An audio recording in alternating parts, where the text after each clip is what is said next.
आप बताइए। मैं ये कह रहा हूँ कि ये जो जांच एजेंसियों का जो छापा पड़ रहा है, ये जो विरोधी कह रहे हैं, इसकी गांव देहात में भी लोग चर्चा कर रहे हैं कि बस ये सियासी जो बाउंडर है। नहीं, चर्चा है, गांव देहात में खूब चर्चा है। मेरा तो ये मानना है कि ये सरकार जैसे मुगल करते थे ना, कि जो मुसलमान बनेगा ठीक है, बाकी को मरवा देते थे। वही सरकार की नीति अरे है। सब मुगल जो मरवा। भाजपा में आएगा ठीक है, बाकी जेल में चलो। इस सरकार की भी यही नीति है। अभी देखो, वो मेघालय में कौन सा स्टेट था, ये संगमा का लड़का सबसे भ्रष्ट निकम्मा था। इनके 3 माह विधायक है, उससे मिलकर अब सरकार बना लिया, वो अच्छा हो गया। मुकुल राय ऐसा ही था, हेमंत बिस्वा ऐसा ही था। तो जो इसमें चले जाते सब गंगा में ना जा, बाकी सब चोर और बेईमान है। ये बात तो चलिए आपकी हम मान लेते हैं, और ये बात है कि बीजेपी के पास एक मशीन है कि जो इसमें आता है वो धुल के साफ हो जाता है, तो फिर वो कुछ गलत नहीं करता है। बीजेपी को आप सपोर्ट देते हैं ना, तो फिर आपके अंदर की सारी चीजें साफ हो जाती, नहीं तो माफ हो जाती।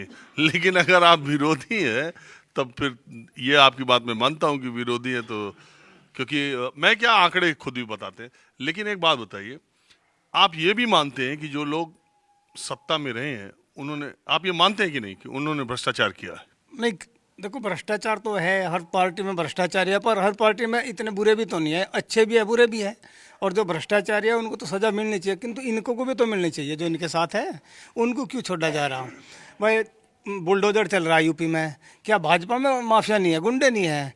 ये यूपी के जो 100 टॉप 10 भ्रष्टाचारी है गुंडे, उनकी सूची जारी क्यों नहीं करते?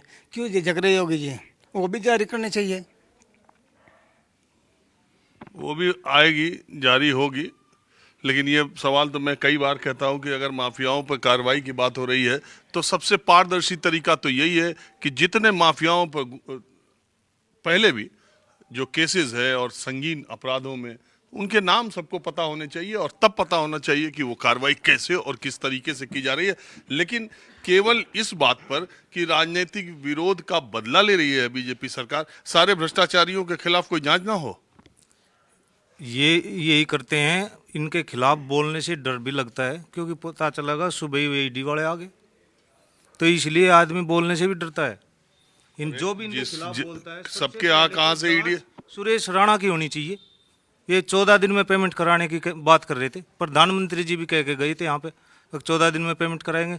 जैसे पेमेंट पहले होता था, ऐसे ही पेमेंट किसानों का हो रहा है। किसानों का देखिए, उन्होंने अभी बजट पेश करते हुए वित्त मंत्री ने कहा उत्तर प्रदेश के कि जितना जितना सारी सरकारों ने उससे ज्यादा हमने गन्ना का पेमेंट किया है। ये मलकपुर मिल का जो भी पेमेंट है, आज से 5 साल 10 साल का उठा के देख लो, जो पहले पेमेंट हो रहा था वो ऐसे ही हो रहा है। पिछली साल का, इस साल का 1 रुपया भी नहीं आया, पिछली साल का भी पेमेंट बाकी है। ये सत्र पूरा होने वाला है। ये मलकपुर मिल की तो शिकायत है वैसे, लेकिन ज्यादातर लोग कहते हैं कि सीजन में पैसा मिल ही जाता है। बहरहाल, मैं आपसे ये जानना चाहता हूँ कि आप क्या मानते हैं, ये सीबीआई ईडी का मिसयूज कर रही है सरकार, या भ्रष्टाचारियों को पकड़ रही है? इस तरह ठाड़ी भ्रष्टाचार सरकार तो मैं तो देखी नहीं जी।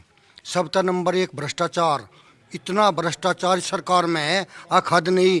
जब तक बीजेपी उत्तर प्रदेश में नहीं थी, बागपत मिल, रंबाड़ा मिल, हर 8 बंद होने के बाद पेमेंट 15 दिन के बाद, 1 महीने के बाद पूरा पेमेंट हुआ करता। बताओ बा होता कि नहीं होता?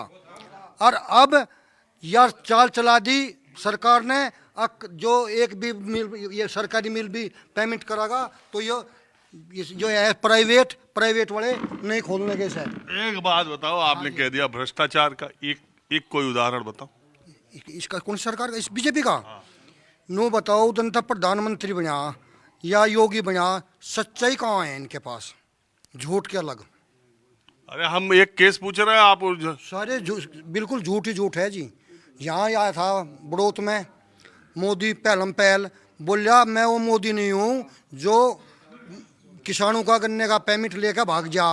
मैं वो मोदी हूँ हर 8 दिन के बाद गन्ने का पेमेंट दो। अम्मा कहाँ है वो मोदी? एक बार भी आने का दिन बाद में कहीं आग में गन्ने का पेमेंट कहाँ है?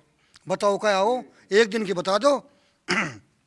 इतना करड़ा ना पड़ा, ईडी आ लेगी तो अरे आलन दे, फंसी तो दे सके उस बत्ती की। सुबह सुबह इतना करड़ा बोलने से ईडी सुबह आ लगी आपके घर पे। इतने ये ऐसा नहीं बोलना चाहिए। हाँ बिल्कुल। संजय राउत बोल तू ही जेल में गया, आज चले जाएंगे, बना देंगे तेरा तो।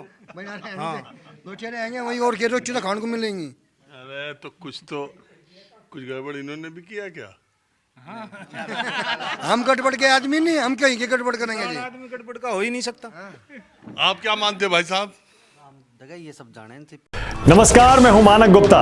अगर आपको हमारा ये वीडियो पसंद आया हो तो इसे लाइक और शेयर जरूर करें, और हां, हमें सब्सक्राइब और फॉलो करना ना भूलें ताकि आप देश और दुनिया की कोई खबर मिस ना करें। तो जुड़े रहिए हमारे साथ और देखते रहिए News 24।